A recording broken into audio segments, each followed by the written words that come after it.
Welcome to Man Does Tech, where I solve the problems you didn't even know you had. You start by getting everything ready. This speeds setup. Place the base near the phone jack and a power outlet so cords reach comfortably.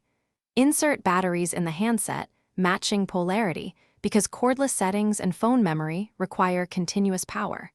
Plug the base into AC, but do not connect the telephone line until the base finishes initial power-up.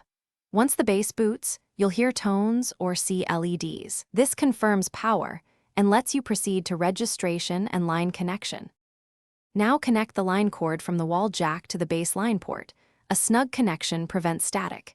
If your model is cordless, press the base's registration or decked button, then follow the handset menu prompts to pair. This pairs radio ID and enables talking. Make sure you set date, time, and ringer volume so messages and caller ID timestamp correctly. Once paired, pick up the handset and check for dial tone. This verifies both line and registration have completed successfully. Finish by programming speed dials, saving contacts to the handset, and entering your voicemail number so calls forward correctly. This saves time later. Test outgoing and incoming calls, confirm caller ID and message notifications work, and adjust ringer and microphone levels for clarity. If something fails, first power cycle the base and handset, then test the wall jack with a known good phone or swap the line cord. These quick checks identify whether the issue is phone, cord, or service related, so you can call support if needed.